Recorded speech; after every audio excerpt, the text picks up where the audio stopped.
The trail ends where it began. I need that information. What you must commit yourself to if you want to succeed. Simple. Fuck.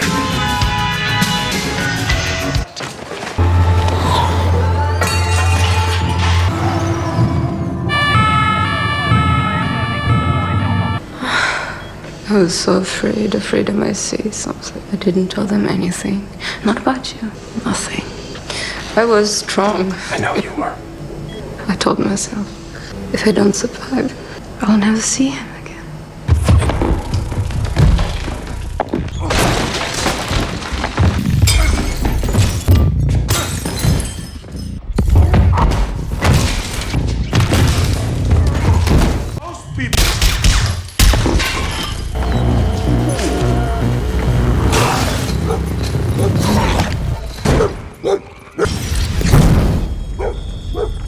The film introduces the killer of Paris, a flawless assassin defined by his meticulous professionalism.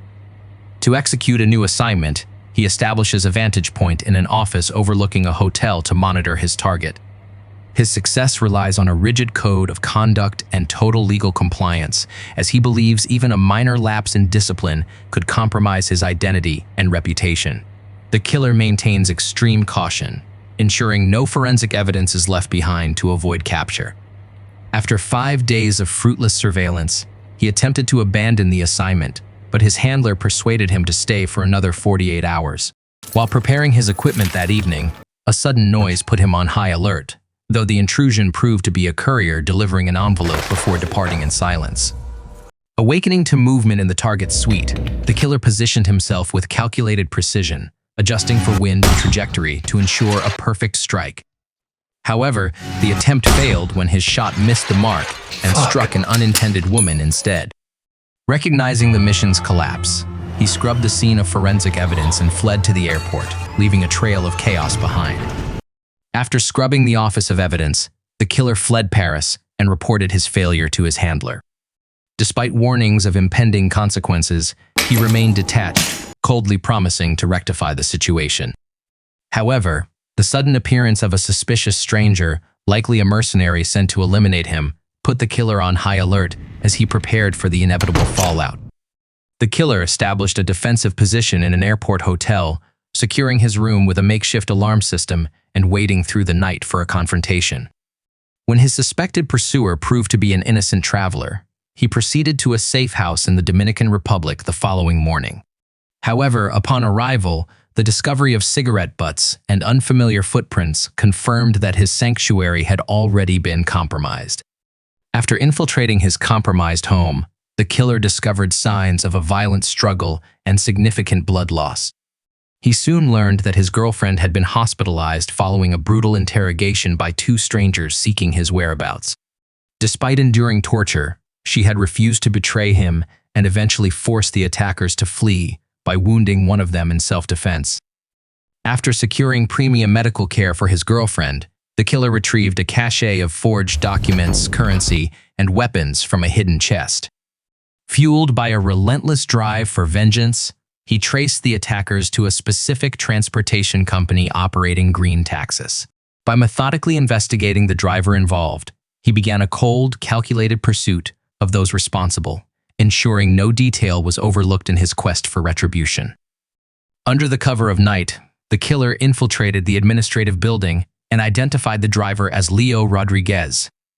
After tracking him, the killer ambushed Leo in his taxi, using a firearm to coerce a full confession regarding the man and woman he had transported the previous day. Paralyzed by fear, Leo revealed the information to the assassin, who remained unwavering in his ruthless pursuit of the truth. Paralyzed by fear, the driver confessed to picking up the 2 individuals at the airport. After eliminating the driver to ensure no witnesses remained, the killer fled to New Orleans, where he secured a white truck and retreated to a private hideout. There, he accessed a storage facility stocked with forged license plates, firearms, and ammunition to prepare for his next objective. The following morning, the killer purchased a pneumatic nail gun and disposal supplies before scouting Dolores's poorly secured office building. Exploiting a security lapse, he disguised himself as a doorman to slip past the entrance cameras alongside a courier. Once inside, he used a firearm to subdue the secretary, seizing control of the office to advance his plan. After the courier's departure, the killer infiltrated the office of his handler, the lawyer Hodge. He restrained both Hodge and his assistant before systematically destroying their electronic devices to erase all data. Despite the killer's demands for his clients' identities, the handler refused to comply, instead rebuking the killer for his failed mission and insisting that the resulting consequences were both unavoidable and beyond forgiveness. The killer fired a nail into Hodge's chest, coerced a confession, but the handler died before revealing his client's identity. Recognizing her own inevitable death, Dolores requested a swift end, hoping her passing would secure the life insurance benefits she had arranged for her children.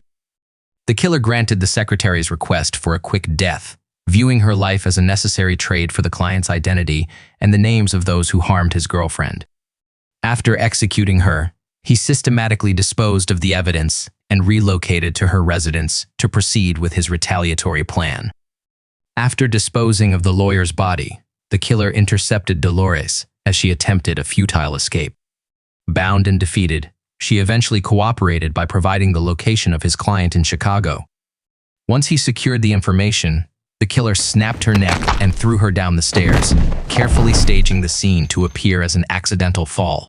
After erasing all forensic evidence and disposing of the lawyer's body, the killer traveled to Florida to hunt his first target, Brute. Upon scouting the residence, he noted the presence of guests and a guard dog that required neutralization. To bypass this obstacle, he purchased ground beef and sleeping pills at a local store, preparing a sedative bait before returning to the house to execute his mission.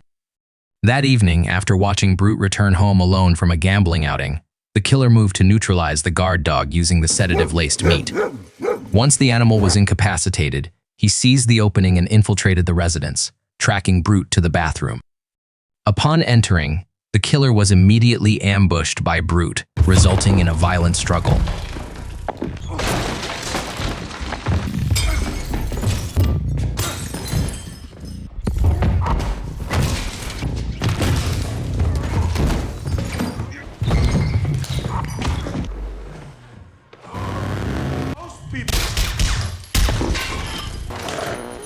After neutralizing his target, the killer narrowly escaped the revived guard dog and ignited the house with a Molotov cocktail to incinerate all evidence. He then meticulously cleaned himself of forensic traces and purchased a ticket to New York to pursue his next objective. The killer rented an inconspicuous vehicle and used forged credentials to locate the female specialist involved in the attack on his girlfriend. After identifying her by her appearance, he tracked her through traffic, initially preparing to strike at a stoplight.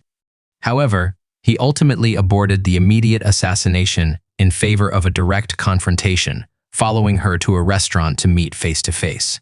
Terrified to be face-to-face with the man seeking retribution, the expert attempted to justify her involvement as the result of unavoidable orders.